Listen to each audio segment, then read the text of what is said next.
Welcome to the Upshot, Multi-World Disc Golf's podcast about the latest in the disc golf world. Joining me, Josh Mansfield. I'm Charlie Eisenhood. It is Tuesday, April 8th, and we are checking in following the Music City Open. Josh, a massive band of rain and thunderstorms and tornado warnings sat on top of Nashville for basically the entirety of this event, and somehow, some way, they managed to play all of the rounds, and they really never even played in the rain. It lightly sprinkled a few times. It's actually miraculous. It really is. It also makes me wonder why anybody lives in the Midwest, South, anywhere that has that sort of environment. I'll take my snow in April. Remember our Midwest discussion forever ago, Charlie? Oh, where is the Midwest? Yeah. I had somebody that I ran into from New York, actually. And they go, "Oh, what's it like living in the Midwest?" And I was like, I really did not believe people thought Idaho was the Midwest. There are people in Idaho claim they are in the Midwest. I know. Now, see, to me, it's much more likely that person from New York simply doesn't know the geography of the country. Right? They don't really know where Idaho is. They don't realize it's next to Washington. They might think it's Iowa still. Right. Yeah, no, a very real possibility. But the second they said that, I was like, the Upshot has to know.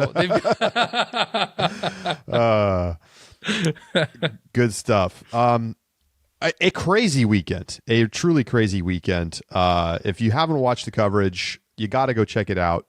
At least watch the final round, but honestly, FPO round 2 might be the round of the year. So if you just want to watch some awesome FPO disc golf, you got to tune in to round 2. 7 players shot 1,000 rated. I don't know if it'll come through as much on the Jomez as it did in the live, because we just had more. We were able to follow the top players a little bit more, but just fantastic disc golf this weekend. And we did a great rapid reacts following the tournament. So if you haven't signed up for a subscription, you have now 1 week from today. Prices are going up. So lock in your prices now. Sign up, discgolf.ultiworld.com/subscribe. Check out the rapid reacts and a whole back catalog of all of our bonus podcasts. Get into the Discord. It's so much fun to chat disc golf in there every day, especially during tournaments. We got Grant Zellner, who was on the ground this weekend for the Disc Golf Network coverage, joining us in a little bit to talk about the weekend. And before we get to that, though, Josh, I just want to hit the top 5 and talk a little bit about each player. And I think we're going to do a little stoplight exercise. How does that sound? All right. I think it sounds good. Red light, yellow light, green light. How are you feeling about the player? Are you saying it's all systems go? I'm giving them the green light. They're tearing it up. I believe in this player for the rest of the season. Are you a little bit more unsure, or are you worried about their play for some reason? Now, we're only going to focus on the top 5, so I don't know how many red lights we're going to be giving out, but we'll see. Let's start. Which division you want to start in? Well, let's just start over in MPO. Let's start in MPO. Let's do it. Let's start at the top. I actually think it gets more interesting as we go down. Okay. Nicholas Anttila shoots a 13 under, ties the course record set 2 holes prior by Gannon Burr. And ultimately, let me get the number right here, because I think it is worth noting. They come out of the break. So round 2 was suspended mid-round due to thunderstorms, and they picked it up and played it on Sunday morning. So if you go back and you look at, I don't remember where Nicholas was and when he finished his round, to be honest. He was on he was in 29th after round 1, so he probably was mostly done or maybe completely done. But he goes from hole 12 in round 2. He birdied 6 of the last 7, and then he opens up round 3 with 7 straight birdies. He gets 8 of the first 9. And then he birdies 12, 13, 14, 15, 16, and is able to lay it up on 18 to win it all. Yeah. So that's 13 birdies in the first 16 holes of round 3, and he got 6 of the last 7 in round 4. So that's 23 holes. He got 19 birdies, and he won the tournament. I'm going to go ahead and give him a green light after going back-to-back on tour, Josh. All right, let me ask you a question. Because here's the thing: could Nicklaus win one more? Sure, right? Could Nicklaus finish? And obviously, with 2 wins, he's already had a more successful season. I want to be more forward looking though in terms of how much you're going to put stock in Nicklaus's 2 wins. So Charlie, I'm going to challenge you. I think you give him a green light if you think Nicklaus can contend for Player of the Year this season. Green light. Okay, there it is. I am a believer. Despite some poor efforts at the beginning of this season, he's 6th on tour in Circle 1 in regulation, 2nd in fairway hits, 3rd in Circle 2 in regulation, and the putting's looked good. And that's with bad tournaments on his resume. Yeah, that's fair. Okay. I think we're seeing a new level of killer instinct. He is not backing down, and he's winning on a course that's not his style. Yeah. Well, then green light means go for Nicklaus, a player who is excellent at several of the majors courses. We've talked about this. Yep. He could be having his truly breakout season. In second place, tied in second. We'll start with Gannon Burr. Josh, your thoughts? Yep. I kind of apply the same metric to Gannon, right? Does when I'm reading into this tournament, do I give a yellow light to Gannon? I'm worried about him. I don't know if he's going to contend for Player of the Year. I don't think you can. I see no possible way you can give him a red light. Or do you think Gannon is still going to be competing for Player of the Year? I think especially that final round where he tied with Nicklaus for the new course record with a bogey on 18. That goofy wind, which is too bad because 15 under would have been incredible. That would have been so cool to see. That is enough for me to still give Gannon green light. I think that there's if he finishes at Player of the Year, if he wins one in the next month, all this conversation about Gannon still hasn't won one is going to be forgotten. I agree. My only hesitation, Josh, is that there was rumors he wasn't going to play this weekend. And he even said in an Instagram post that he wasn't thinking he was going to play. And why? Well, he says, before my practice round Tuesday, when I was warming up, I had a loud pop in my left knee. I got it checked out to find it was an LCL sprain. Now, it's a sprain, not a tear. Rotational sports, are going to cause LCL issues for some players. It just feels like there's been a lot of health issues for Gannon to start this season, and that would be the only reason to be worried, to be honest. Because if you look at the stats, the only problem is the putting hasn't really been sharp yet, but we know what kind of putter he is over the course of his career, and he's going to get back to that average. And he's the best player tee to green right now on tour. Yep. So I just think he's going to come out here pretty soon and win back-to-back events, and everybody's going to stop being concerned. Right. So right. I still give a green light, but it's it might be about to turn yellow. Sure. It's been a long green light and yeah, haven't gotten through for a while. Yeah, exactly. Yeah, fair. Austin Turner. Okay. Tied for second. Listen, I mean, is this using different measuring sticks for every player? Absolutely. If we're going by metric of is Austin Turner going to win Player of the Year, that's I'm going to go ahead and throw up the red light. Right? Exactly. People have said, and what I've kind of talked about, and the big question I would have with Austin: do you think he wins one this season? Right. That's probably the metric that I would judge Austin here on this season. I gotta go yellow, especially if that's the metric. I mean, I think if I just had to give my overall vibe, green, yellow, red, I would probably still go yellow. I think this is an incredibly encouraging performance. Mm-hmm. Obviously, the skill set is massive. Putting maybe the only question mark, but like we saw the shot shaping, the big hero shots, like he was doing all that stuff. And, he's got a little swagger out there. But, can he sustain that? I think it's very fair to say it's hard to say that right now. Yeah. Yeah, definitely yellow light. Macbeth. I don't know what the heck standard I'm supposed to use for Macbeth. What's your vibe light color? Man. Vibe color still has to be yellow. And I said this in the reacts, and I'll say it again here. When Macbeth walks up to a circle 2 putt to keep himself in contention, knowing that Nicklaus is out of contention, or out of position, not contention, out of position, and has a difficult comebacker into the headwind, and Macbeth sails it, like that. I'm sorry, that is not the Macbeth of old. It is not. And I know that we have been concerned about Macbeth for several seasons. Last season was his first season. He hasn't won a tournament, and all the things.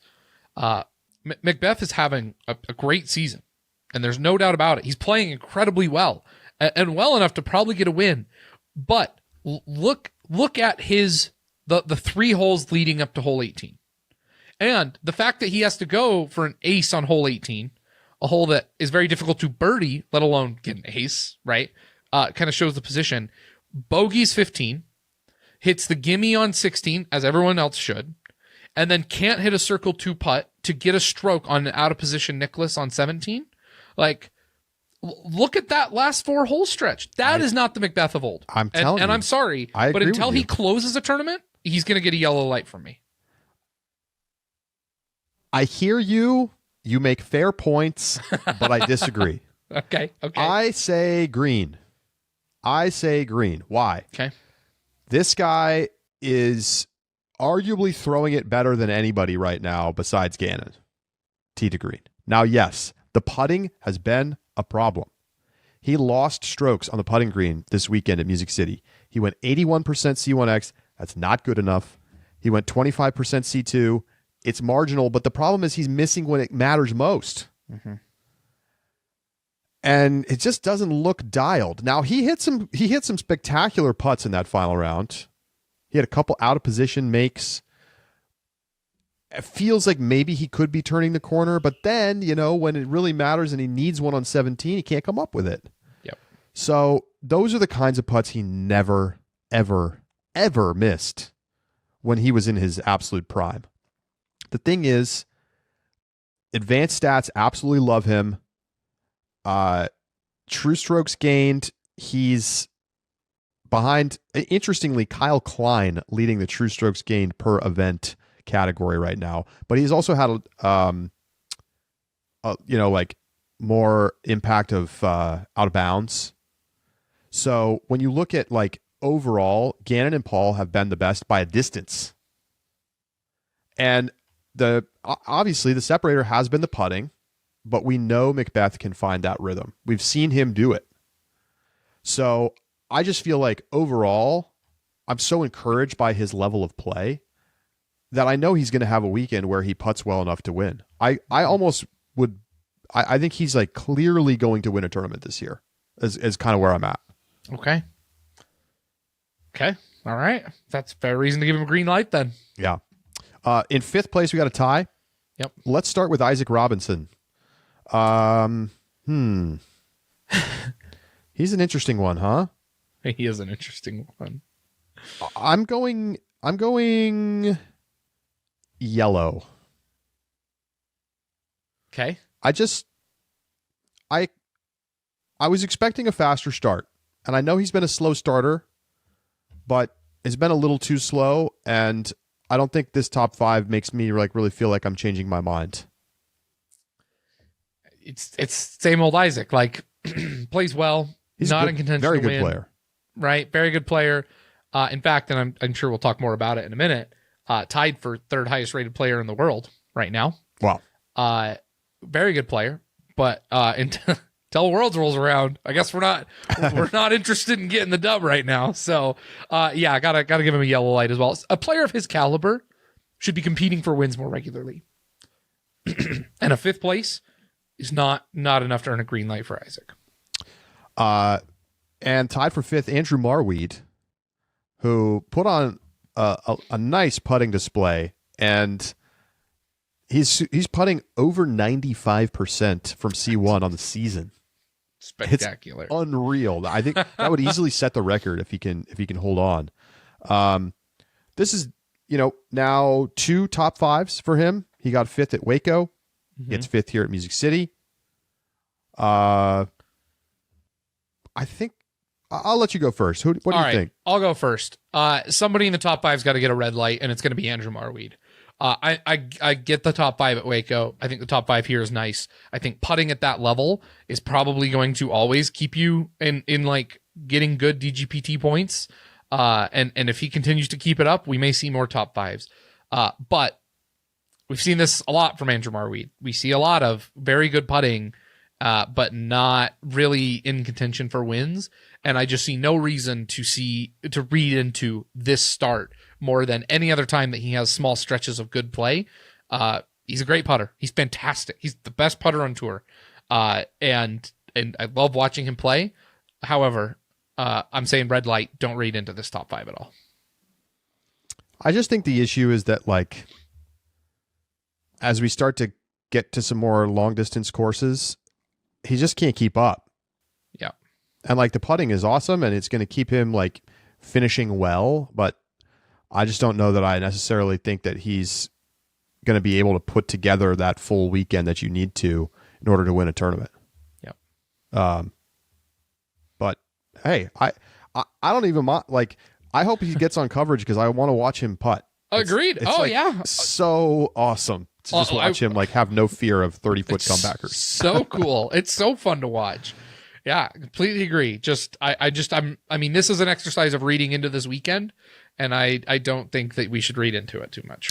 4-way tie at one point in MPO, and man, Nicholas just the one who didn't blink. One who didn't blink. And Finish cowboy. The putt on 15 just chef's kiss. That is the way to dagger it, like. All right. Every time Nicholas does something clutch now, he's got to like put his hand at his side and pull out the finger guns. You go, pew. Finish cowboy. Finish cowboy. That's every time he makes that putt. He's got to do it. He's got to.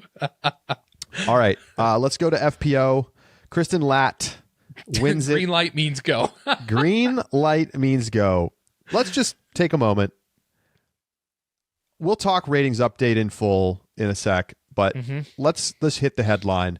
Kristin Lätt becomes now the highest ever FPO rated player again, 1,003 rated after the update today.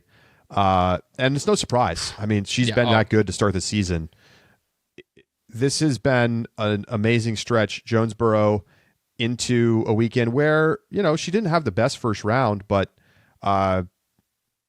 stayed close and then managed to just keep hanging around until her top opponent made a mistake and she smelled blood in the water and she attacked. And it's amazing to watch. Yeah. Yep. It is. She has the most complete game. There is a chance she has the most complete game between the clutch factor, mental game, forehand, backhand, approach, drive, putt, you name it. She may have the most complete game of any player, MPO, FPO, ever in the history of disc golf. Yeah, I think it's fair. I mean, it's right there with Macbeth, right? It is. Like prime Macbeth. I mean, look, here's the stats. Fairway hits first. This is for the season. Parked percentage second. Circle 1 in regulation first. Circle 2 in regulation first. Scramble second. Circle 1 putting devastating 15th. And Circle 2 putting 7th. What was that 15th percentage? 74.4%.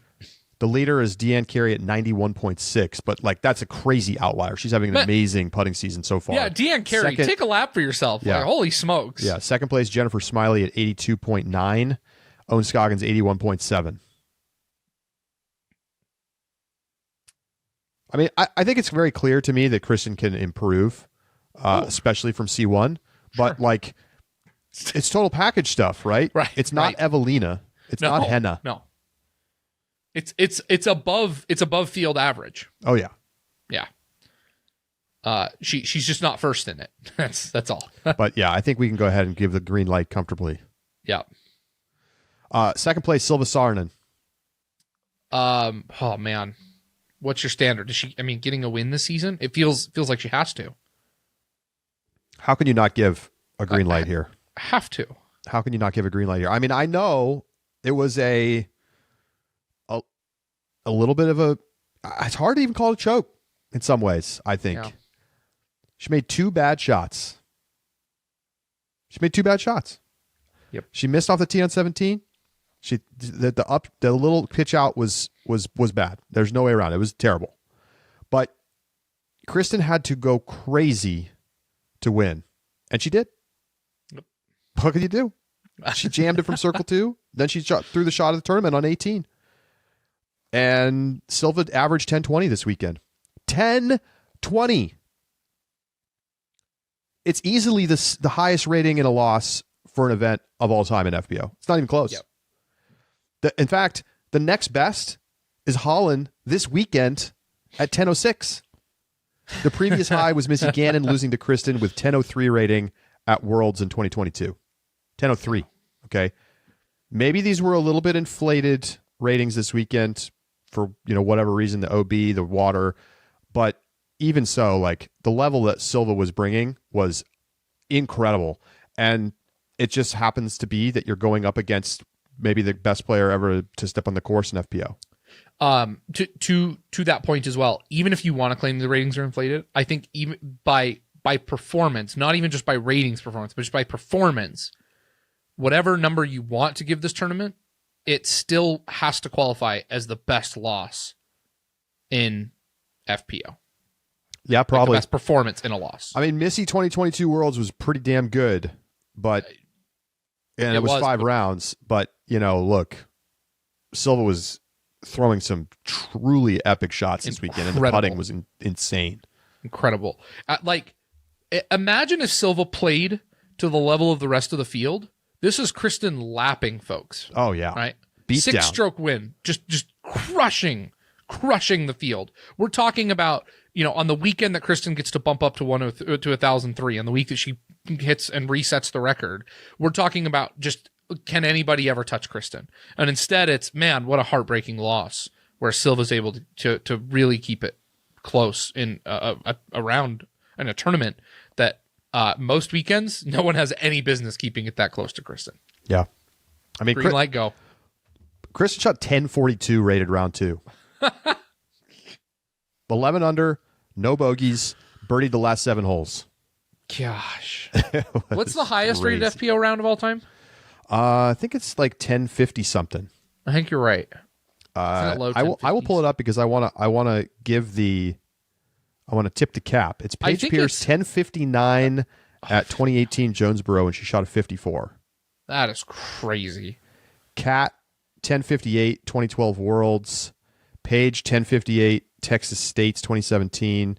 Paige there again 2020. And then it's Kristin 1055 2023 European Championships. But in some ways, I think this may have been one of the great rounds we've ever seen from Kristin in that round too. Yeah, I think so. Rounding out our podium, Charlie. Holland Hanley. Look, green light. I mean, super green light. Green light. It's not just this weekend, right? It's every week. She hasn't missed the podium yet. Yep. Green light. And she shot a 10 down in the final day. That was the hot round on the course by 2 shots. 35 rated. She just kind of was a little slow in round 2. And she took her foot off the gas when everyone else was. Remember, she had that stretch in round 1 when she went bogey, double bogey, bogey. Yep. And honestly, that stretch might have cost her like a chance to play for the win. Sure. Because she only finished behind Kristin by 6 shots. Yes. Yeah. That is quite. I mean, that is the what ifisms though. I know. Right. I know. And here's the other thing. I think Holland has something in her contract that she's required to have a bogey, double bogey, bogey stretch every tournament. I'm serious because you said that. And I'm like, I think she does that. I think she's had that at every tournament this season. So that's just something that Holland, obviously green light Holland. That is something she's going to have to overcome every single tournament that she is going to compete well at. Yeah. Yeah. I mean, I think the big problem for Holland this weekend, and you could see it watching the coverage, she didn't have it from circle 2. Yep. She could not find the range. And I just pulled the stat, 1 for 21 on the week. You just can't do that. You can't do that and win on a course like this where you're going to have a lot of C2 looks. So, sometimes you lose confidence, and you could see she just never felt comfortable putting from C2. But it's still like massive green light. I don't think that's a long-term problem for her. She's one of the best putters on tour. Yep. All right. Who's this next one? Evelina. It's interesting. Very yellow for me. What? It's very yellow for me. That's me too. Me too. The rest of the field's getting too good. I know. You can't keep putting, and I mean we say that, and she'll go just like throw shots that feel like it's a remote controlled. But Silva's going to steal your thunder here. Yeah.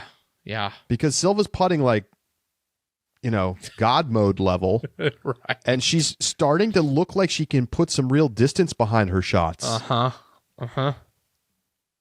at the end of the day, Evelina tied Kristin in C1 and C2 in regulation.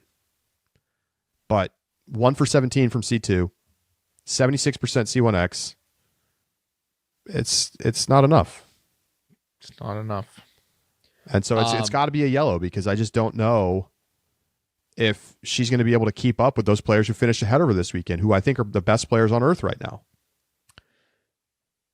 Silva is only 5 rating points now. I mean, I know we're going to get to ratings, but I think it's germane to this discussion. Silva's 5 rating points behind Evelina. Evelina went down 1 rating point. Silva jumped 4. Yeah. Like, that gap is closing quickly. And Evelina is if she does not figure something out, and Silva continues on her trajectory, we're gonna have a new head of the Finnish FPO committee, and it's gonna be someone who figured out how to putt. Yeah, I basically agree. 5th place, Missy Gannon, tied. That's her best finish, right? Easily. Yeah. Gotta give her a yellow light. Honestly, I'm not gonna give a red light. I know she's been dealing with injury. It's nice to see her performance here. Just a note, you didn't watch the press conference. You're exposed. You're getting exposed on live television. Shoot. Okay. She said she's not hurt. She's not hurt. She was just tired. She said she played too many practice rounds. Okay. She said she's not hurt. Okay. And I think this weekend seems to show that that's true. Yeah. Was she hurt to start the season? I guess not. Or that press conference was referencing she has not been hurt this season. I think it was a random rumor. Okay. Well, I give a yellow light to Missy. It doesn't change. I was going to give a yellow light anyway. I'm actually going green. Oh, okay. I think we saw her turn the corner this weekend. Okay. All right. Putter looked good. Started to look like she was controlling her shots again. Yeah. I'm trying to remember. She kind of had a slow round 2 after a really nice round 1. And yeah, I don't know. Like, her round 1 was amazing, and then she was kind of mediocre the rest of the way. But overall, I feel encouraged by the fact that A, she's not actually hurt, and B, she's clearly showing that she can put together like a monster round again. So I feel good about Missy. Okay. That's that's fair. The last player here is Cadence Burge, the teenager from Huntsville, tied for 5th with Missy. I will say that we have gotten a lot of people who have said, like, hey, pay attention to cadence.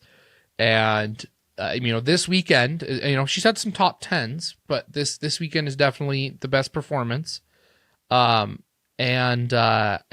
we gave her a shout out in the reacts, but I still am hitting a red light.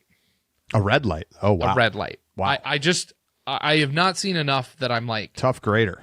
Yeah, you got to have a red. You got to have a red in the top 5s. And 953 rated prior to the update, and it just a nice performance. It really was. It was a nice performance, but I am not ready to say that I even like a yellow light. Like, does she have a chance of winning a tournament this season? That's really like, I'd have to have that at least to say yellow light, and I'm just not there. I'm definitely not going red light. I was very impressed. 958 rated, by the way, after the update. Yeah. She's climbing the board, and she's still a teenager. I think. Yeah, in future seasons. I got to go yellow. I'm going to go yellow. Okay. Green feels a little reactive. Yeah. But, this is her third top 10 of the season. It is. Ellie Mittling who? Like, this is the preeminent young player on tour right now. Okay, yeah. And so maybe that deserves a green. Maybe. The lights that the players have to go through is very different depending on how good our perception of them is. Right. But, yeah, like, I don't know. I feel like I saw a lot of maturity. I saw some really good signs on the putting green. I saw the power on display. She can really throw it.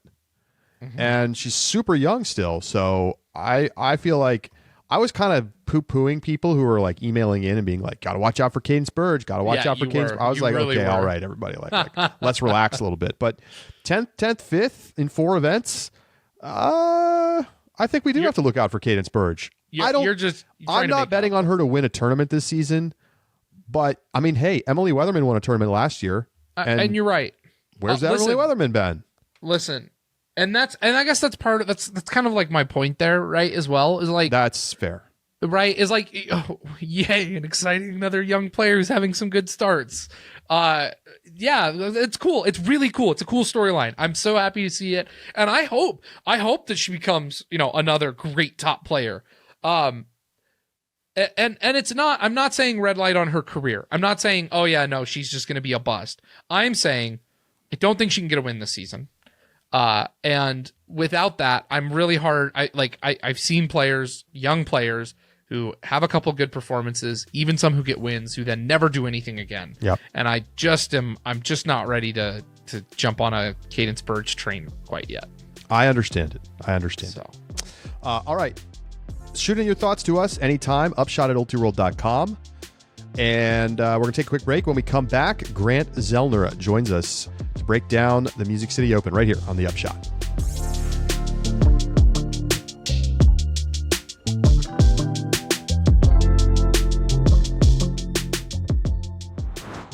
The Upshot is presented by Pound Disc Golf, makers of the best bags in the sport.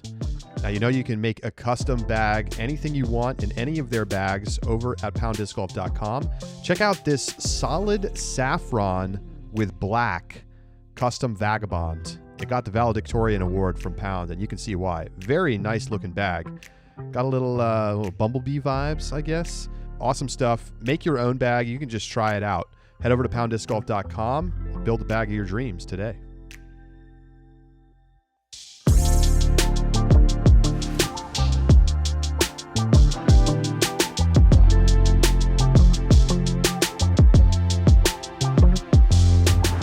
Joining us now on The Upshot is Grant Zellner. Grant was at the PDGA for a few years in the media department and was on the ground this past weekend at the Music City Open for the DGN coverage. And Grant, I saw a lot of rave reviews, my friend.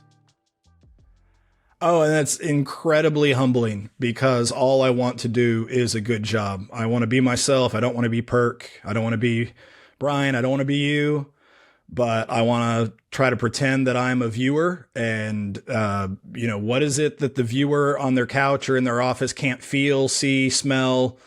What is it that they can't see that I can, just provide for them and maybe enhance the viewing and entertain as well? That's very important to me. These broadcasts get long. We love disc golf, but they're really long. Sunday was crazy. A shot is a shot is a shot sometimes. And during that long walk in between, if you can, spot a kite in a tree and make it into something kind of funny and cute and a little thing to talk about, then I'm all for that kind of thing. So yeah, it was a blast. Awesome. Well, welcome to the show. I don't remember. Is this your first time doing the on-course role? Yeah.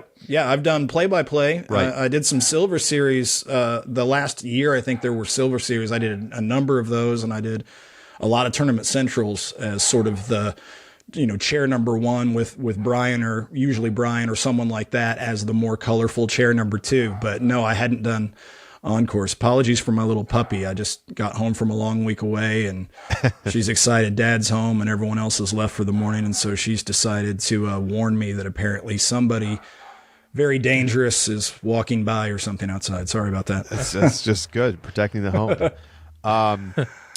All right. So, having had a chance to kind of digest everything and rest your legs after what had to be a grueling Sunday, I know that I got onto the airplane Sunday night and I just sat there and what do they say? I raw dogged the flight. Yeah. I just sat there. Yeah. And I didn't have to walk around. So what really feels like the big takeaways for you after Music City Open and the just crazy finishes we saw in both divisions? A couple of things. One, I think is that a grammatically correct sentence? I think that I feel higher about that course than some people. I'm not saying that it's the best course on tour or the best course among all the courses that are capable of holding Elite Series or majors. I'm not saying that. But I think a little higher of it, I think, than some people. They clearly, when they made that course, they're trying to do the right things with that course. And what I mean by that is they are trying to make every hole as good as they possibly can. And you can see the sacrifices they're making in order to do that, like the long walks between some holes. Those walks exist because they sacrificed flow for a better hole opportunity. And yeah, there are 3 or 4 holes on that course that, aren't great, really aren't great. But I can't think of even a great course that doesn't have at least 1 or 2 holes that are there for flow reasons and not because they're awesome. So, I think that course provides the right level of challenge for these players. I think it provides enough variety to force them to show why they should win or why they should do well that week. I understand that there are a few aspects of that course that don't come across great on a screen. You can't appreciate the elevation changes quite as much if you're not there doing the walking, and you can't appreciate, there's a little bit of an optical illusion factor, I feel like, on that course. There are a lot of shots on that course that you look at it with your eyes. I was worried that this would happen to me on the air and I'd look like an idiot. Maybe I did once or twice, where I'd look at a shot and I'd be like, oh, clearly this is a mid-range. And then, somebody with power steps up and has to throw a power shot to get there. And it's like, oops. And then the opposite. Oh, clearly this is a power forehand. And someone steps up there with a putter and parks it. There are some optical illusion situations on that course, which I think is a good thing. So yeah, I thought the course, forget the muddy conditions. I thought the course was just fine. I'm sure they already have notes on holes and things they're going to change for a potential next year or whatever. I thought that the crew did an unbelievable job of making that thing playable. And part of what they did was they focused on what would impact play and ignored the rest. So there were walks between holes that were hysterical. You needed a snorkel and gaiters up to your chest to get through some of these walks between the holes. And they were like, sorry, We're going to focus on the holes. So with only one or two exceptions, the course actually played. And players told me this, by the way. This wasn't just me trying to put a bow on it. There were players that were like, "Oh yeah, this is so much better than I thought it would be." So that was cool. In some ways, it's shocking. We got 3 full rounds in. I thought Sunday was cooked. I thought we had like little hope of getting all of the golf in that needed to get played. Oh yeah, I woke up Sunday morning, rolled over, and picked up my phone, expecting to see a text or an email already there. Yep. Saying either it's been canceled or FBO has been canceled, or we're going to squeeze out 9 more for MPO and then call it. You know what I mean? Yep. And when that didn't happen, I was like, wow, they did an incredible job. So Grant, if you could speak a little bit more to that, what were the course conditions like? I mean, we saw a couple Reddit posts on Thursday of like rivers running through holes. What were they doing in order to get that course playable? What were they doing behind the scenes? And because I think for a lot of people, like, what does that kind of course maintenance look like? Yeah. When I left on my flight on Wednesday, I think it was, I was up all night before a 5 a.m. airport, need to be at the airport at 5 a.m. because of tornado threats in my area. And that's the same storm system that just followed me. So maybe it's my fault. It just followed me right up from Oklahoma into Tennessee. So I, get there, wake up, whatever that was, Thursday morning, tornado warnings, 5 a.m. Wake us up. And we didn't get out to the course until I think we went out about noon or 1, still waiting for absolute confirmation that they were going to cancel the men's part of the match play. They had already canceled the women's part of the match play. And when we got out there, deep standing water, and in the worst place optically, right there at the first tee. Like, optically, that's the only gateway really into the course, and you've got standing water that's like 18 inches deep or something like that. And you've got a creek right there that is completely backed up. And venturing over to the other side, you knew 10 was going to be really bad, but you knew there's that pond, and you're like, has the pond jumped its banks? That pond that you throw over at 8. So it looked terrible. And right as I turned around to leave, about an hour later, I see guys, I wasn't kidding when I think I said on the broadcast, there was a guy who'd stripped down to his shorts and he had a big shovel in his hand. I don't know what he looked like, some kind of like miner or something. He got his shorts and a shovel, and he's wading through this water, and he's feeling with his feet, brave dude, feeling with his feet for backups underneath the water where just natural damming had taken place. All the crap that falls from trees had just piled up, and he'd clear it with his shovel, and then a huge rush of water would be able to sort of get out. And he was doing that, and they told me they were doing that all over the course, and they were dumping mulch in strategic places. And I'm not even sure what other things, obviously looking for down trees and branches, obviously doing all that. And like I said, really limiting themselves to doing it between the ropes, not outside the ropes. Yeah. And by the time they got done, I was surprised a little bit on Friday. You were talking about being surprised on Sunday. I was surprised a little bit on Friday. The pictures on Thursday were brutal. Yeah, amazing. And it was really thick in places, and you needed the right shoes for sure. But players, almost every player I talked to said, between the ropes though, was it sloppy? Sure, but we're supposed to expect that, and we have the right shoes for it, and that's on us. And so, wow. Let's talk golf. I mean, FPO finish was just crazy. I mean, when you think about it kind of like fully zoomed out, and you just ignore the sequence of events that led to Kristin ultimately winning this in a one-hole playoff, it's actually incredible that anybody even kept up. I mean, she shot, I don't have the number off the top of my head right now, but 10-21, 10-22 rated event. Right. And you would figure normally that means she's winning by, probably like 6 strokes. And instead, Silva was right there the whole time. Frankly, should have won this tournament. But a couple mistakes on 17 costing her. And then, Kristin with that absolute just a couple of hero shots. The putt on 17, the drive on 18. Incredible. I mean, I feel it feels almost unfair that 17 was the first playoff hole. Like it's almost like they scripted it, Yeah. But like, what, you watch those players go at it all weekend, and in one of the highest level FPO tournaments we've had in quite some time. Mm-hmm. What stood out to you about how that kind of went down in the final round and that battle between Silva and Kristin? Well, you said look at it from sort of a big picture lens, and the very first thing that popped into my mind is, to my eye, I want to be clear because I don't want to sound like I'm judging or something. This is just me. Kristin, to me, looked really tired on the first day. She looked mentally and even a little bit physically affected by the conditions.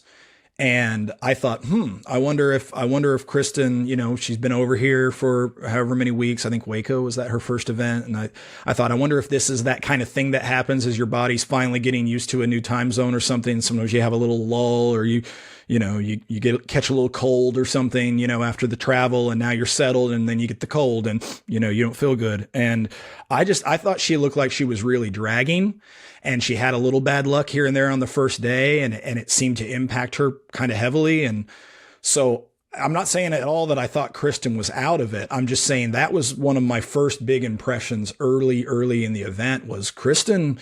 She might have to kind of overcome herself a little bit here and find a way to get back. She also didn't have silver on the bag, at least those first 2 days, and you really would have liked someone on the bat, especially Friday because of the conditions.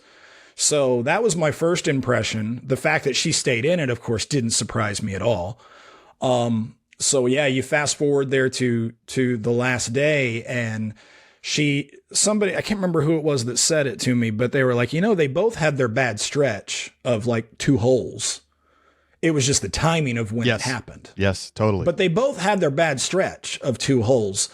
And so it makes Silva, that what they were arguing was it might be a little bit unfair in a sense to say that Silva, quote unquote, choked or whatever, simply from the standpoint that had Silva finished strong, then you would have been saying just a few holes earlier that Kristin gave it away. You know what I mean? It was just a fractional difference in timing. So, if not for what Silva did, we might be talking about how Kristin sort of stumbled it away. So, but yeah, the fact that it came down to that, and the fact that Kristin, you saw how almost bad she felt right after she won, to know that she's probably dealing with those feelings during the whole course of those events unfolding, and is able to look at that person, go, man, they're going through it. I've been there. And now watch me lace this shot. And then again, man, look at that person. Boy, I've been there. Gonna lace this one too. Wham. That's kind of the mark of a professional. That's a person who knows my job's to win out here, and I'll feel bad later. And she did. She won, and then she felt bad later. And that was really interesting to watch. Well, and it's not just even the fact that, Silva's going through it. It's that Silva has been in this exact same situation, 8 months ago at GMC, when same thing, had an opportunity against Kristin, can't execute on that final hole, goes to a playoff, loses in the playoff against Kristin. I mean, it's right. That's hard, and the other part is that Silva's just so young, right? And compared to Kristin, who, I mean, what is Kristin? 15 years older than Silva? I don't think it's quite that much. I think it's 10, 11, somewhere in there. How old's Silva? Does anyone know? 21, I believe. Oh, okay. She's older than I thought. I thought she was still a teenager. I thought she was like 19. She's early 20s. Early 20s. Kristin's not that old, Josh. 22. So, well, I thought Kristin was like 30, and I thought that Silva was like 19, 20. So I was giving Silva more credit. But that, I think in part as well then that history is very clearly playing into the narrative. Well, in my mind, flashed back to Kristin and Paige at Champions Cup when it was back in Georgia. It was very similar sort of feeling. And it was actually, if I remember correctly, silver wasn't on the bag, but by pure sort of happenstance, his card was going very near 18 green as all that unfolded, and he was able to run over and sort of console Kristin for a moment. But up until that point, Kristin was kind of going through that alone, right? And The language barriers maybe was not quite as strong for Kristin, but looking over and seeing Silva going through that utterly alone, nobody anywhere, even in her eye line, to give her a little like, I'm sorry, I'm with you, I'm here. Like that was a little rough. Yeah, I think what's impressive to me though, like, it wasn't just that like Silva made one, let's call it two mistakes, right? Mm-hmm. She threw her tee shot a little offline. Right. And then obviously the pitch out with the forehand, not a throw she's comfortable with. Like, we know this. Right. Goes directly to the cluster of trees instead of even just being 3 feet right. She's probably getting Correct. up and down. She threw an amazing couple shots on 17, in fact, in round 2, and then in the playoff to like give herself looks from down at the bottom of that hill. But what's impressive to me is that Kristin was able to throw maybe the shot of the entire tournament on 18, but also hit a circle 2 putt when she'd been kind of missing some of those throughout the day and really throughout the weekend. It's just like the clutch factor is just out of control with Kristin. Like it's almost like when you give her the chance, she is going to punish you. And so Silva gives her the chance, right? Three up, 2 to play. All you got to do is go par. And, you can't even blame Silva's drive on 18. It was a good drive. You have to get lucky and have it bounce up over those rocks and trees. It didn't happen. She gets an easy par, but Kristin frickin' parks it. Yeah. And then for her to give such a classy interview afterwards, what an incredible champion. And like, as we speak today, her rating hits 1003. So all-time high in FPO. No surprise, the level we've seen from her to start the season. It's just like, I've been the first person to say, I don't want to hear about Kristin GOAT talk. Like, she's got way too much work to do, but like that gap of what work needs to be done is narrowing as we continue with this stretch of golf that she's been playing now for like 3+ years. Yeah. I mean, a couple of more majors. Exactly. And the recognition that eras in all sports change slightly, competition levels often increase. So what Wilt Chamberlain in basketball made him great, and then what made Michael Jordan or someone great, were slightly different things. And it's difficult to plant one person in another person's era. So you just have to do your best to sort of make slightly different judgments. And, what Ken Climo did, winning all of those worlds. And then, you've got Paul with half as many worlds, but you try to imagine if they had to play each other both in their prime on a level field, you know what I'm saying? And then you have to make the judgment like that, and you have to set the numbers aside a little bit. Yeah, it's going to be like that for Kristin. She's going to be compared, and rightly so, to a handful of other FPO players. Even if their numbers aren't quite the same, we're going to find other great ways to compare them. And it's good fodder for guys like us to just, talk about. Well, and the other thing that I think adds to this discussion is that Kristin, like Macbeth, feels like she embodies an era of professionalism that FPO had not felt like it had before, right? Courses being more tuned to FPO layouts. Yeah, sure. I add that to Kristin's level of professionalism, the way she's an ambassador to the sport, the kind of sponsorships that she gets, the fact that she is, I don't remember what the sports company's called, but it's basically like the Dick's Sporting Goods of Estonia, and she's on Nike ads, right? Mm-hmm. For Nike apparel. That is a level. It feels very much like Macbeth, right? Macbeth, he's got the foundation first. He, and does a lot of work as that professional that I think extends, and kind of really you see the impact that he has on the sport, both on and off the course. Kristin is having that similar impact in a way that makes her incredibly popular. And that is always going to fuel the kind of, GOAT narrative when you have the largest group of disc golfers ever after COVID, who are, a lot of them don't remember the era of Paige dominance, and who love Kristin. She's not polarizing. She's not polarizing as some other, top players have been in the past. She is beloved. And that's also going to fuel the narrative. Grant, Niklas goes back to back, and he did it after shooting a very mediocre 2 down in round 1. Did it feel like he snuck up on us a little bit? You know, like this way round 2 was split, and then he comes roaring out of the gate in really the second half of round 2 played on Sunday morning, and then obviously 7 straight birdies to start in round 1, going blow for blow with Macbeth for quite some time. If you just scoreboard watch, you look at the end and it's like, he won by 3 strokes. It's nice easy win for Niklas, but obviously anything but.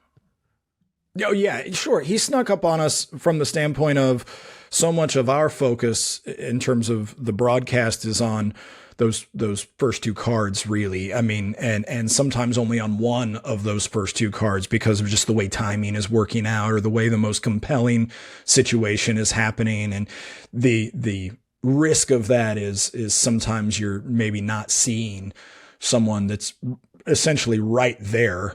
Maybe they're just on a card where no one else is, so you're sort of setting that whole card aside or whatever. There's lots of reasons, but sure, yeah, to answer your question, yeah, he kind of snuck up on us. Paul stepped up on 18 and tried to ace it and went way out of bounds, and Paul didn't care. Paul doesn't care if he finishes. I mean, I think Paul is professional and he still wants to finish well when he can't win. But he doesn't care if he finishes 2nd or 4th, if that's the cost of, taking an extra risky shot on the last hole. He Sure. didn't care about that. So he did. And he went out of bounds and dropped a couple of strokes and finished 4th instead of 2nd or even 3rd. So that's a little bit misleading. In truth, Niklas won by 1 or 2 or whatever. So, but who cares? The point is once he got there, he not only stayed there, but you got this wonderful thing where the guys in contention for the most part, with the exception of Gannon there when he made that little bit of a run, they're staring at each other eye for eye and often going immediately one after the other, shot for shot. And, that's just a delight. We can't script that any better for drama. So that was a lot of fun watching that. And, yeah, it was a race until that tee shot on 15.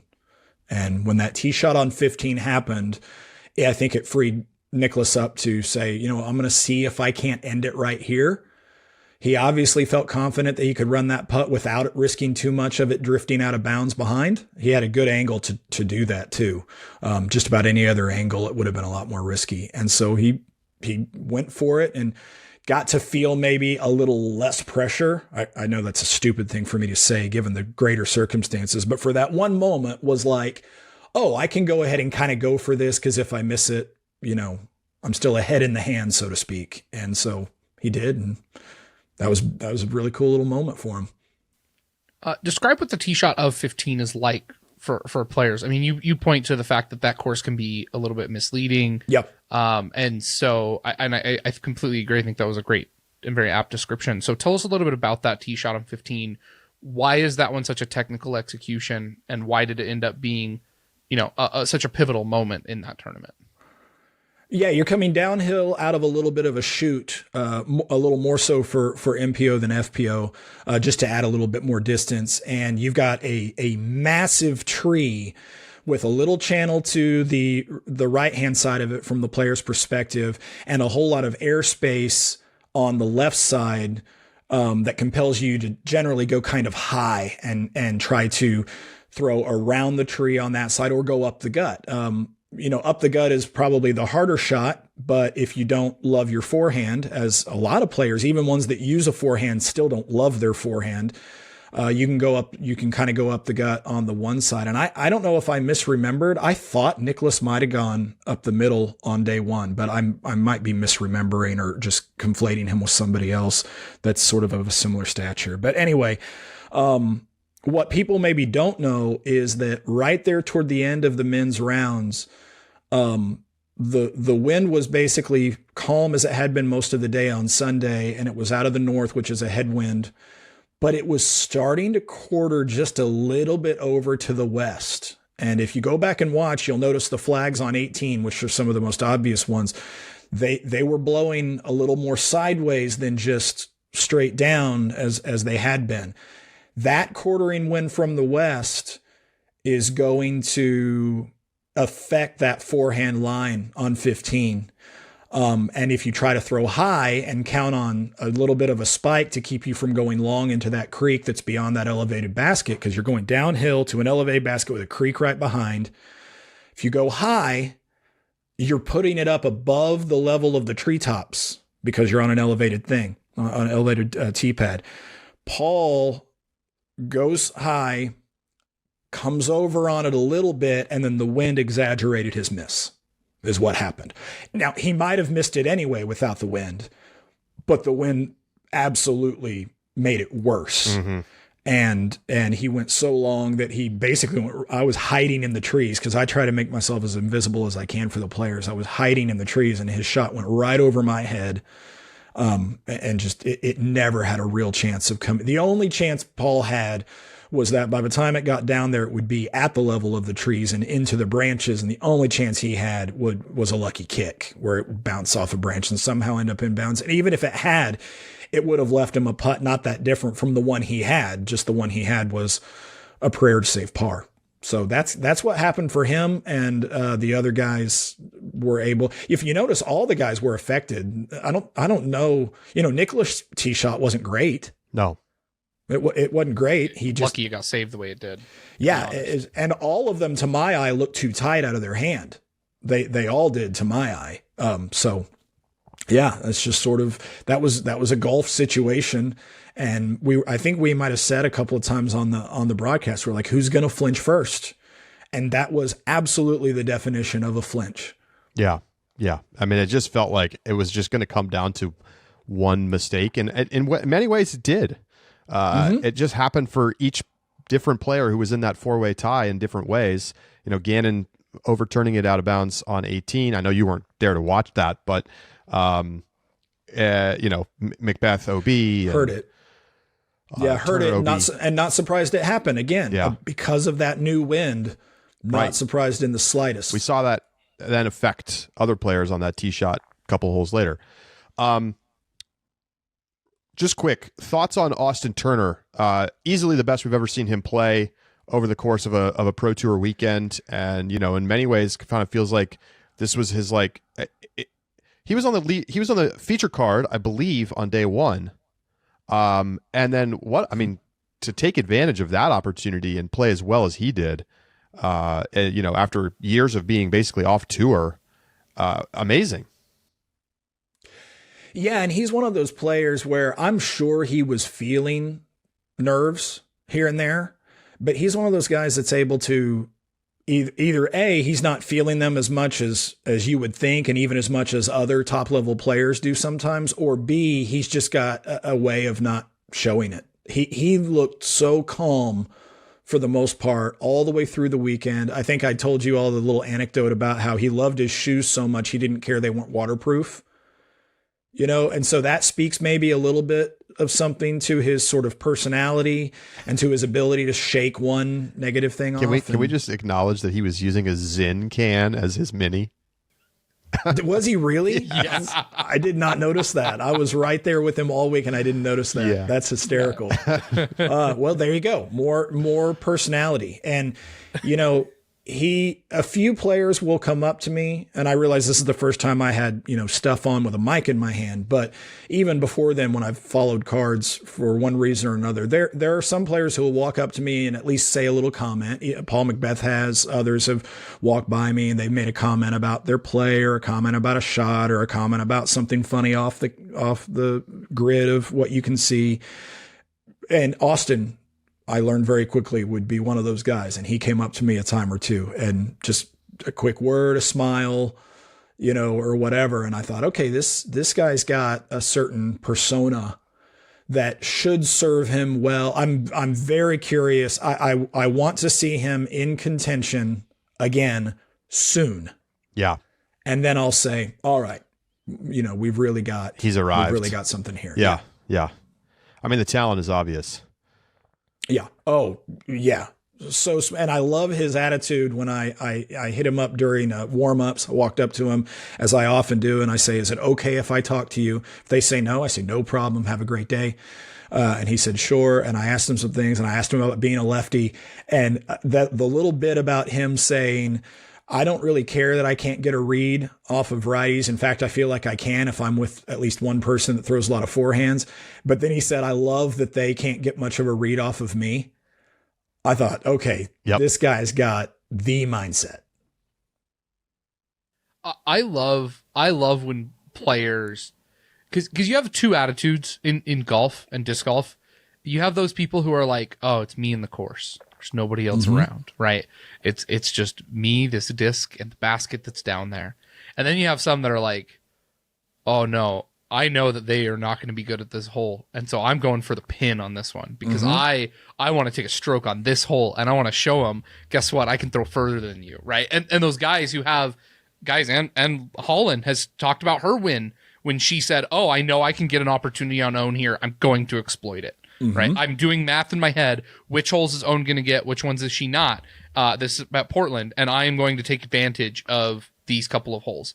I love, or at Beaver State, I think is which one it was, in Oregon, when she won. And I think that it is so interesting and so fun when players have that second attitude as a spectator, as someone who's watching it and who's willing to kind of engage with that idea as well, and engage with the principle of, yeah, this is a competition and there are ways I can get legs up on my competition.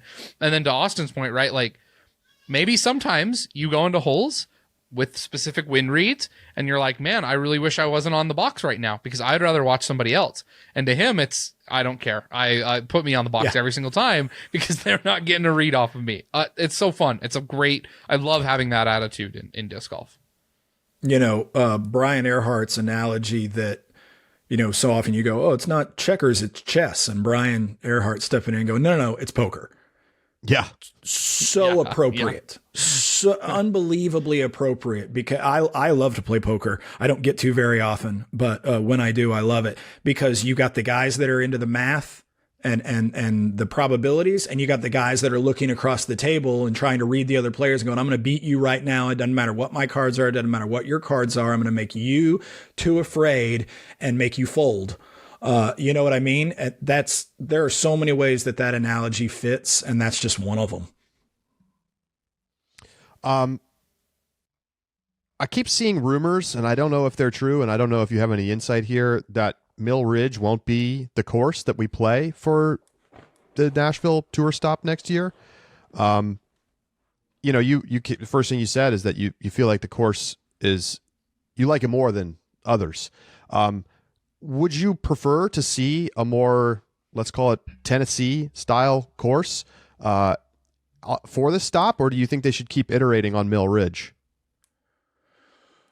That's a great question. I mean, I'd love to see what you might call a more Tennessee style course, provided the course does a lot of the other things that maybe the casual viewer doesn't give enough credit to. I mean, a course needs to do a lot of things. It needs to have the right challenges across the board. It needs to have the right facilities, parking and other things nearby. It needs to have the right flow for spectators. It needs to have, I mean, there are a lot of ancillary things that go into a pro tour event. And so that is a bigger challenge, I think, than a lot of people want to let on that it is. And it's more important, I think, than a lot of people want to let on it that it is. Those are important factors. So, you know, provided there's a place that has all of those things, and then maybe wouldn't surprise me if most courses, they might need to be stretched a little, tweaked a little. Maybe a couple of holes need to be deleted and a couple of completely brand new ones need to be created in order to say, okay, now we've got a loop that we think is appropriate. So that's a lot of work. So is it more work to do that, or is it more work to continue to modify Mill Ridge? Right. I don't know. Only the locals know the answer to that. I personally didn't hear anything that I would constitute as even a rumor for certain that they're going to look at another place to try to get the Pro Tour to come back. I didn't hear anything that's reportable. I did hear either you, I'll be honest, I don't remember if it was you, Sarah, or Brian in my ear, because I'm sort of eavesdropping on you guys, right, when I'm out there on the course, and listening for my name, right? I'm out there being a puppy dog, just say my name. And at one point, I know one of you guys talked about the fact that Mill Ridge is an incredible piece of property. If you deleted all the holes and then put someone there and said, make an 18-hole golf course that's awesome, they might make 18 completely different holes than anything we've ever seen before on that same piece of property. So, I think the property's still good. The lines have to be created. They're not present. It was Brian. Yeah. You've got to find, and the one thing the property doesn't have going for it is that it was, pasture at one time. And so the one thing it doesn't have going for it is, while it has a lot of trees and a lot of tree lines and a lot of woods, it's difficult to play through them unless you're playing sort of laterally through them, like gateways and gaps, as opposed to down them, playing down those woods, to where you have a wooded shot from tee to green. You can't find too many of those on the property because of the nature of how things have grown there and how things were cleared, for all I know, 100 years ago for cows or something. So, I wish I had more insight than that. I think what I'm trying mainly to say is, while I don't think Mill Ridge is the best of the best, I don't think it's as bad as some people do. I think if they want to continue to use that property, I think it's absolutely viable to do so. And I think if they decide, let's try to do 2 courses, maybe if we get 4 days, or let's go ahead and try a completely different course next year, I think that's just as potentially viable. Either way, it's a question more, I think, of manpower and money to have wherever your choice to play up to par. I will say this, Mill Ridge, exceedingly fair.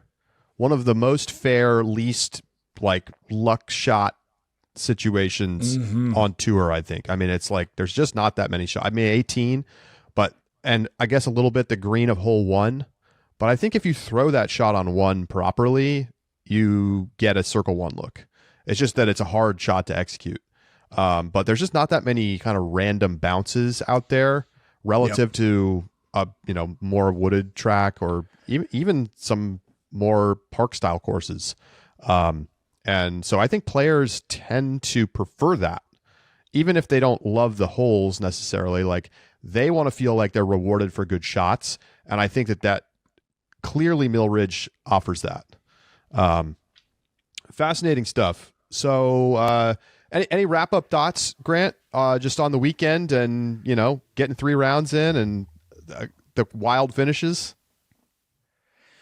The only thing that I will say is we talked about this a lot, how long that course is, including the walks between the holes. It tests your stamina in a big way, which is a factor of a top level disc golfer that maybe we don't talk about quite as much as we should. We do talk about it in the context of the grind of the season, and that's appropriate. But sometimes I don't know that we talk about it in the context of the grind of a weekend. And some weekends are more of a grind physically than others. So we didn't talk about that as much as maybe the course in this case merits. I mean, your legs are absolutely burning as you step up to throw a couple of those tee shots because of the walk you just had and the fact that it was all uphill. And so, I mean, for a player to be able to have the stamina to just do that, and it's just part of a day, that was really impressive stuff. I want to reiterate your point that I think everything that happened was fair, in a big way for both MPO and FPO. It was really a fair test, and the people that won deserved to win. And the people that got 2nd and 3rd and 4th and 5th and 20th deserve to get 2nd and 4th and 5th and 20th. And so that's a wonderful thing. So like I said, I give Mill Ridge probably a slightly higher grade than a few of the people that I know and a few of the players that I know and a few of the podcasters and broadcasters that I know. I don't think it's A+, but I think it's fair, and I think it's more than adequate, and I think it gave us appropriate champions. And plus, you got to give credit to going to a Nashville. Nashville is a lot like Austin. And if the tour continues to mature as it has, having these events in cities where you're easily able to couple a tour event with a couple other things going on. You know, there's a concert in town the same weekend. You can go watch disc golf, go to the concert. There's a hockey game. There's a whatever. There's a we're going to have a big festival with players in town at such and such brewery or whatever. Like when you can do that, that's an extra incentive maybe to get people to come out or to get players to choose to do that event instead of making that their week off. And so Nashville's got all of that going for it. So yeah, all in all, the only bad thing was the weather. And here's a rumor that I will tell you. I don't even know if I'd call it the level of rumor. We all know that the Nashville event used to be at a slightly different time of year. I think it used to be in August or September. That's right. They moved it to April. I know that the locals and the guys that run it really want it to be back in a different time of year. I even overheard one say we'd take July at this point if that was magically possible, knowing that it's going to be 100 degrees and humid, but that's preferable to the risk of this. So seems very possible to get it on the tour at the tail end of the year when players are heading to the south to play USDGC Throw Pink. Or with that point, like after at the tail end of the European swing kind of thing, like because they run like Preserve Des Moines during that stretch. You kind of run Music City on the tail end of that. Yeah. Now, interestingly, you said Des Moines. You know, I'm from Oklahoma. The stuff that we deal with in May shifts north and east a bit in June. You know, that's their severe weather season. So Des Moines has had to deal with a little bit of dodging some storms here because of their timing. But I still think maybe the risk factor is a little lower if you put Tennessee a little bit later in the year. Sure. Yeah. That's a great potential for where you could make that swing happen for sure. Well, Grant, thanks so much for coming on and enjoyed working with you this weekend. I loved every second of this weekend, despite the fact that I don't think I've done that much walking in a couple of years.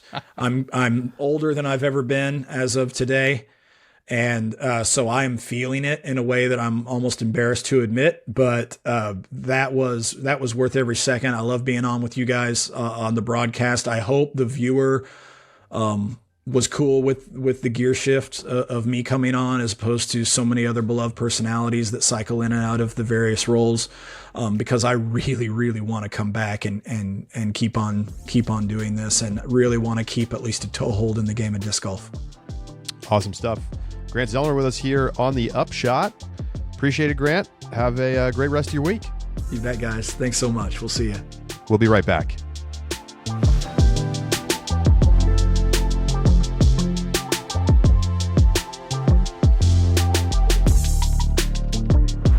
Welcome back to the Upshot. Thanks again to Grant for stopping by. Time to take a quick look at the ratings update today. I already mentioned Kristin getting to 1,003. It is a new record in FPO and much deserved after some really strong play over the start of this season. Other notes, Josh Holland up 5 to 991 to take over second on Earth. Again, feels very deserved. Yeah, no, definitely does. And I think it's impressive and shows the level that she's been playing at to go up 5 points. Like at that level, going up 5 points is hard. That is really hard. In fact, of all the players that we're going to talk about today, a movement of 5 points is the highest movement in any direction. Not easy to do. Definitely shows the level of play that Holland's been at. Well, let's just quickly note that Holland's play so far this season, 1,002 at Supreme Flight, 998 at Waco, 989 at Austin, 1,006 at Music City. So, you know, she's averaging upper 990s right now. Yep. And like, sounds about right. She's been like a little bit worse than Kristin. Does Holland hit 1,000 rated? I'm not ready to say that. Okay. But I think she's capable. She's got to clean up those bogey, double bogey stretches. Yeah. Those are always going to hang like an anchor around a 1,000 rated run. I mean, again, let's just to note Kristin's performance so far this season: 10-16 at Waco, 988 at Austin, 1031 at Jonesboro, 1020 at Music City Open. Mm-hmm. Oh my God. Crazy. Other big movers in FPO, Josh. Own drops 4 to 986. She's third in the world. Missy drops 4 to 980. She's fifth in the world behind Evelina. And then Silva up 4 to 979, just knocking on that 980 door. She's coming. Oh, yeah. Watch out. Oh, yeah. Yeah. How about the notables in MPO, Josh? Gannon retains his throne, down 1 point, but still at 1056, highest rated player, and actually creates a little bit more space between him and Ricky. Ricky drops 2 points down to 1052 rated. Ricky's still holding on to second place. The Robinson brothers are tied at third place. Ezra stays flat at 1056, but Isaac manages to scrounge a point to go up to 1046. I want to know who and what Isaac paid the PDGA to get that point. They're gonna have that's gonna be a fun little battle, right? Like Pro Tour point standings, ratings, win count, like who wins. The problem is that none of it matters if Isaac wins a third Worlds. That's true. If he goes back to back to back on Worlds, I don't care what Ezra does. He can literally just DNF every other tournament. It's so true. It's like, what does Ezra do? Like, Ezra's like, hey, I'm higher rated than you. And like Isaac just like pulls out the rings and he's like, sorry, bro. What was that? What was that, little bro? Like, I know. Nothing matters. Dickerson jumps up 2 points to be tied with Calvin for fifth best player in the world. Okay. All right, 1045. And then rounding out our 1040 club, Macbeth goes up 1 point to 1044. Nicholas goes up 3 points to 1043. And then Yabrell at 1043, Kyle Klein 1042, and Evan Smith at 1040. Evan Smith at 1040. Remember that. Hasn't Evan Smith gotten you negative points in fantasy? God damn it, dude.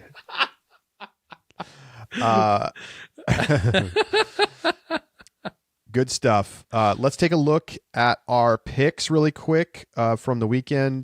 Pretty mediocre, I would say, overall on the pick side of things. Remember, you can go to discgolf.ultiworld.com/upshot-picks to check out our picks, check out all the subscriber picks. You can make your own picks if you're a subscriber.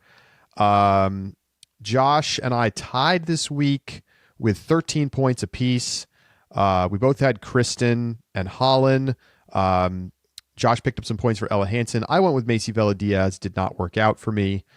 And then we both got points for, I got points for Gannon and you got points for Macbeth. But we missed on Simon. You took AB. I took Calvin. So shout out to Disco Biscuit, Jogan, and Nail, who all got perfect podiums in FPO and got 21 points. Very nice work. And then over in MPO, this is amazing. The top finisher this week, Dubcon, all his points came from one player. Austin Turner, who is a 5Xer, gets him 15 points. He was the only player to pick Austin Turner. And so Simon is 0, Dickerson is 0, but he wins the week with 15 points thanks to picking Austin Turner. That's incredible. And you know what? You deserve to get rewarded for a pick like that. You do. You absolutely do. That is crazy. What a pick. What a pick. What a pick. For and note, like, pretty much everybody else was taking at least a 0. It was a difficult tournament to predict. Yeah. There's one thing I want to note. I just scrolled the picks. Austin Turner is the only pick made this week who does not have a profile picture, like a little icon next to his name, because he's that far down the leaderboard. Crazy. Yeah, it's a great pick from Dubcon. Other good picks this week that I don't think anyone made. Ezra Aderhold, top 10 finish. Silas Schultz. Those are both 5X picks. And I think you probably could have gotten some nice bonuses as well in FPO if you took Cadence Burge. She was a 5Xer. Katrina Allen, a 5Xer. I think Katrina is going to probably start getting some more action in the picks department. Yeah. And then Jen Allen in 10th place. Couple of also guys picked 5X. Ezra Aderhold, actually. Okay, nice. Handful of guys, actually. Nice. Yeah. Good call. Yeah. Yeah, he's at 5X. There's going to be some spots where like he's a very smart pick. Yep. Charlie, you want to know the best part about this weekend? Tell me. A cut line.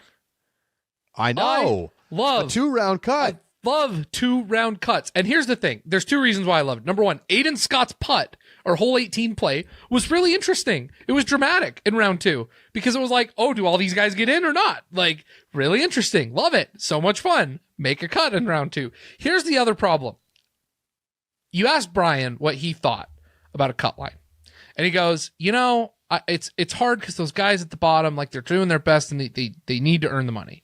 Why does a player who is outside the cut after round 2 have the right to push a guy who also needs the money, who is inside the cut at round 3? Like, why should that guy at the bottom have that extra round to push one out so that he can get it? Why does that change the calculus of like the value of touring, right?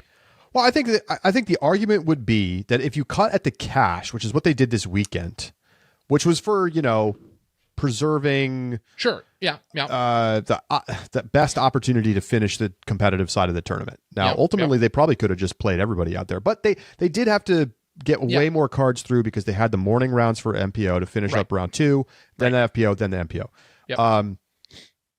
I think there's a clear argument that like it's too random to only give people 2 rounds and then cut the cash. Okay, that's fine. So that would be the argument. It's like, well, some people need that 3rd round. But my point, and I made it to Brian on the air, is that you can cut the bottom quarter of the field. You don't have to cut at the cash. The bottom third, whatever you want to do, right? They're paying 40%, right, in MPO. Mm-hmm. They're paying 50% in FPO. So instead of cutting to the top 40% in MPO, you cut to the top 60%. So you cut the bottom 40% of players after round 2, and those people are probably not going to make the cash. And like, I don't know, part of it is also just that's how it is. This is the rule. Yeah. And the thing is, like, you have just as much of an opportunity to make cash as everyone else did over the course of those 2 rounds. It's not like you're like if anything, that randomness gives guys who like need the money to stay on tour a better chance. Right. Because the randomness should be working in their favor. Correct. You're right. If they're regressing Otherwise, to their level. You're just giving people money based on ratings. Yes.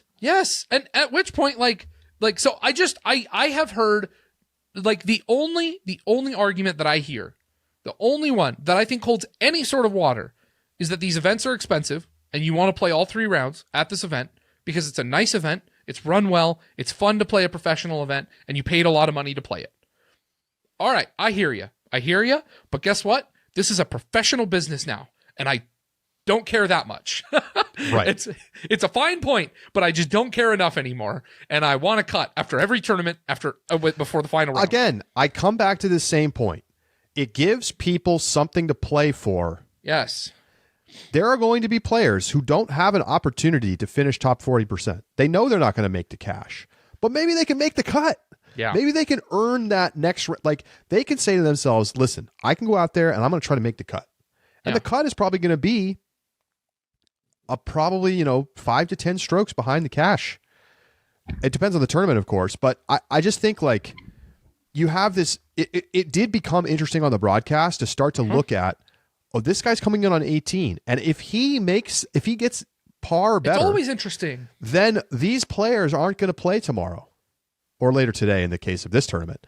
And it just adds some like weight to those middle rounds where a lot of times you're kind of like looking for storylines outside of who the leaders are.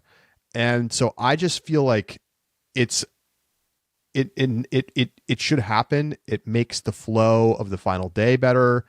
You can solidify, never having backups. There's just a lot of things that I like about it. Well, and, those players caddy for other players and they join the spectators, which makes it exciting and brings energy. It also, how many of these players who typically are inside the cut, who have 2 bad rounds, like we have this weird thing about disc golf. It's like, oh, it's shameful to not play the third round to DNF because you're out of contention. But like, why should a guy who is so far out of contention, who doesn't really want to play round 3, just had a bad weekend, why should he have to keep playing? Let him be done. Give him Sunday off.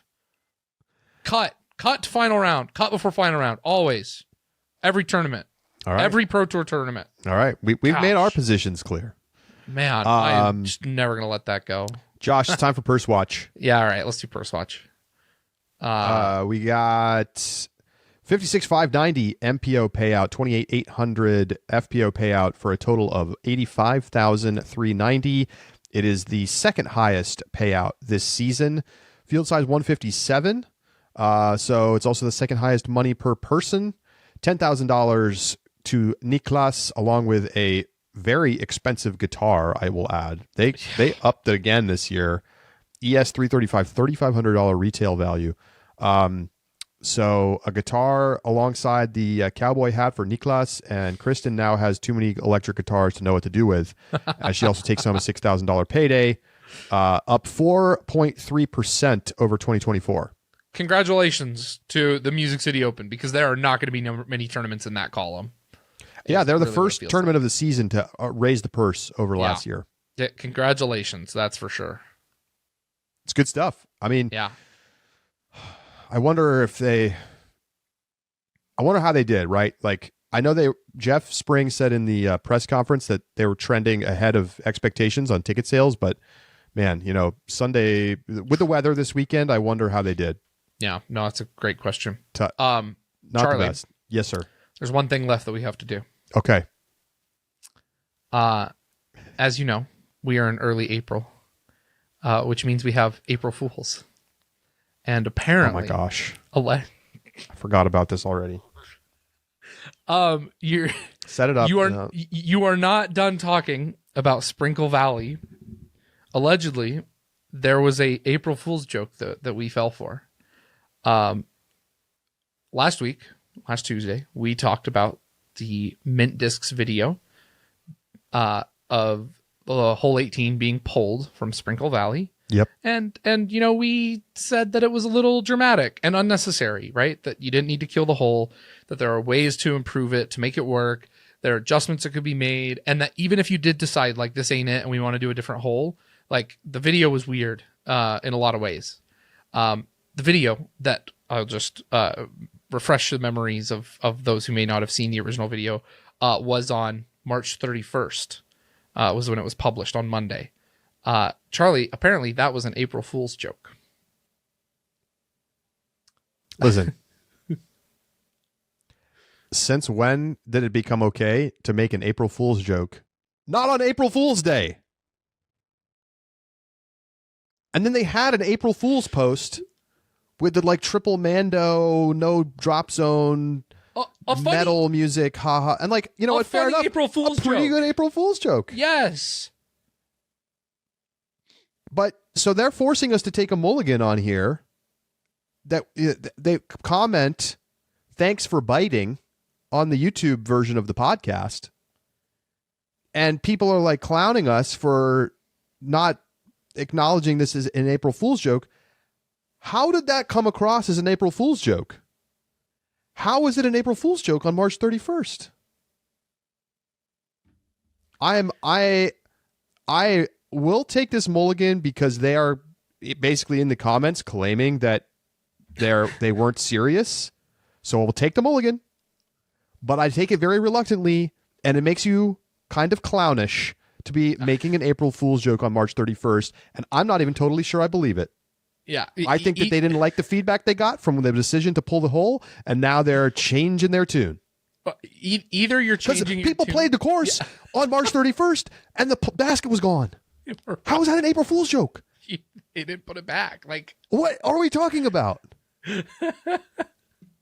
Either they retroactively decided to call it an April Fool's joke because of the reaction, or it was the worst April Fool's joke of all time. Or it's the worst. So either you have a fake April Fool's joke, or you have the worst April Fool's joke in the history of April Fool's jokes. I don't know which one you want. I objectively don't know which one. Boo. Ooh. I guess I got to start watching out for practical jokes on March 31st. Yeah, well, now. look out, Josh. I might say something today, and April Fools. It's April. My May 1st April Fool's joke is going to be coming a month late. Ridiculous. All right. Thank you for reminding me of that. You're welcome. You're welcome.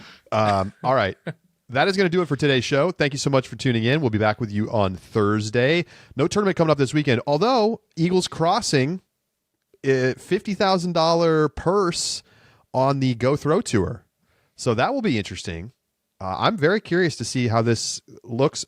Have we really ever had like a full tournament of professional players play at Eagles Crossing? Big money skins, Charlie. How could you forget? Stepping up on the slab. I still think I have a saved screen clipping of like a minute and a half of empty space where the player had walked out of focus and the camera didn't move. Big money skins. That's one of the all-time great Gaps bracket moments. Like, oh man, it's still funny now. All right, but yes, we'll be back on Thursday, and we'll keep it rolling. So send in your thoughts. We might do some mailbag in the next couple shows. Upshot@ultiworld.com. We'd love to hear from you, and we're going to have some cool giveaways coming up pretty soon as well. For Josh Mansfield, I'm Charlie Eisenhood saying so long, and we'll talk to you Thursday right here on The Upshot.